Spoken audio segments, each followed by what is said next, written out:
My name is Gulam Nabi Technology Wala.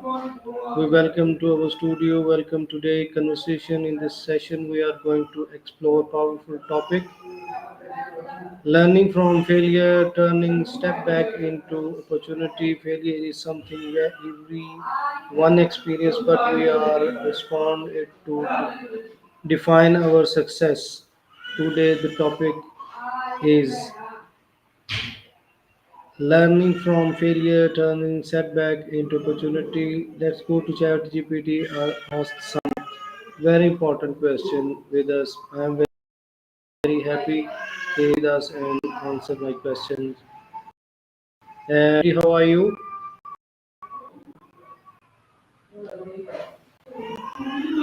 Walaikum assalam. I'm doing great. Thank you so much. I'm thrilled to. Absolutely. Let's get started. I'm here to help with any questions you have, and I look forward to our conversation. Let's make it insightful and fun. My first session is understanding failure. What does failure really means to you, and why do you think people fear it so much? That's a great starting point. To me, failure is essentially an opportunity to learn and grow. It's a natural part of the process of trying new things and pushing our boundaries. People often fear failure because it can of their abilities or their self-worth. And there's often a fear of judgment or disappointment. But in reality, failure is success, and it often brings invaluable.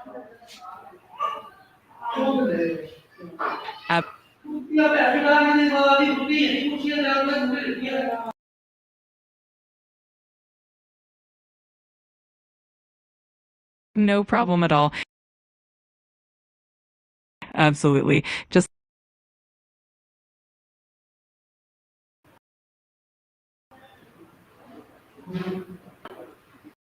sure thing.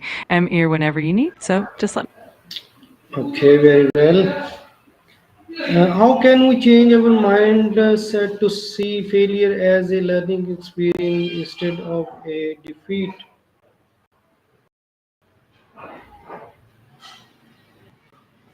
One powerful way to shift that mindset is to start by celebrating small wins and the lessons learned from each experience. Also, practicing self compassion and reminding ourselves that everyone faces setbacks can really help. Over time, it becomes easier to see failure as a stepping stone rather than a roadblock. Any example if you have to share with me about this question? Absolutely. A great example is the story of Thomas Edison and the invention of the light bulb. He famously said that he didn't fail thousands of times, but rather found thousands of ways that didn't work. Each attempt was a learning experience that brought him closer to success, and that perspective definitely helped him keep going.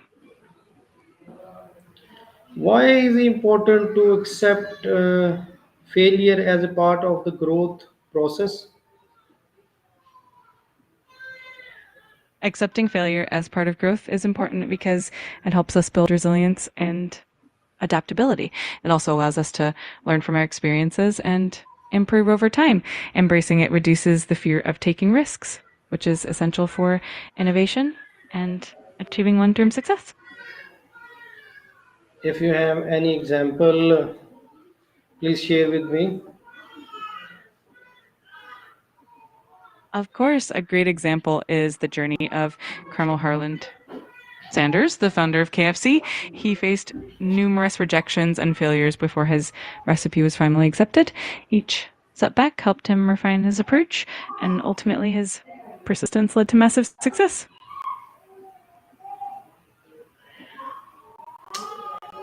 Okay. Now my next question is, in our opinion, what is the biggest misconception people have about failure?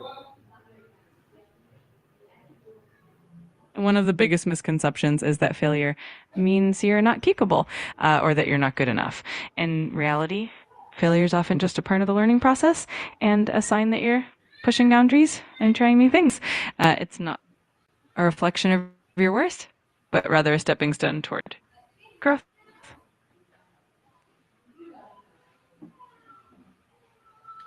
My next question is, how can culture or social attitude shape the way people deal with failure? Culture and social attitudes play a huge role in how we perceive and respond to failure. In cultures that celebrate risk taking and view failure as a learning opportunity, people tend to be more resilient and open to innovation. In contrast, cultures that stigmatize failure might make people more hesitant to take risks. So, the overall environment really influences how we handle setbacks. Okay, very well. How does failure affect our emotions and confidence, and how can we recover from this emotionally? Failure can definitely affect our emotions and confidence, often leading to feelings of disappointment or self doubt. To recover emotionally, it's helpful to practice self compassion, focus on lessons learned, and to remind yourself of past successes. Surrounding yourself with a supportive network and taking small steps forward can also help rebuild confidence over time. Okay. What role does resilience play when facing setbacks? Resilience is absolutely crucial when facing setbacks because it helps us bounce back, adapt, and keep moving forward despite challenges. It allows us to maintain a positive outlook, learn from the experience, and ultimately grow stronger and more capable. Please share with me any example if you have. Absolutely. A great example is the story of J.K. Rowling, who faced numerous rejections before Harry Potter was published. Her resilience in the face of setbacks kept her going, and ultimately she created a global phenomenon. It's a wonderful testament to how resilience can lead to incredible success. Okay, very well. Now I'm glad. my next question is, can failure ever lead to personal transformation or emotional strength? Absolutely. Failure can be a powerful catalyst for personal transformation and emotional growth. It often pushes us out of our comfort zones, helps us gain new perspectives, and builds resilience. Overcoming setbacks can lead to a deeper understanding of ourselves and ultimately make us stronger and more adaptable. If you have example, please share with me. Clarity is not enough. I've got it. A great example would be Steve Jobs. He was famously ousted from Apple, the company he co founded, and that period of failure actually led him to create new ventures like Pixar and Next. These experiences helped him grow and eventually led to his triumphant return to Apple, where he transformed the tech industry. It's a wonderful example of how failure can lead to personal and professional transformation. Okay. How can someone handle the negative self-talk that often follows failure? Handling negative self talk can be challenging, but a few effective strategies include practicing self compassion, reminding yourself that everyone experiences setbacks, and focusing on the lessons learned. It also helps to challenge those negative thoughts by asking yourself if they're truly accurate and replacing them with more constructive ones. Surrounding yourself with supportive people can also make a big difference. Okay, very well. What are some healthy ways to reflect on failure without losing motivation? One healthy way is to approach reflection with curiosity rather than self criticism, focusing on what you've learned and how you can apply those lessons going forward. It also helps to set small, achievable goals to maintain a sense of progress and to celebrate each step forward. And of course, keeping a gratitude journal can help maintain a positive perspective.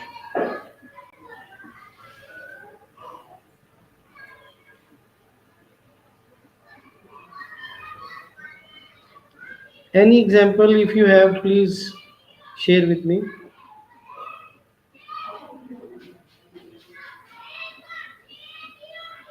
Certainly, a great example is the story of Sarah Blakely, the founder of Spanx. She faced a lot of rejections and setbacks, and she was starting her business, but she took each failure as a learning opportunity. She kept positive mindset, focused on what she could improve, and eventually built a hugely successful brand. Thank you very much for your interview. I'm very thankful to you to give me some time.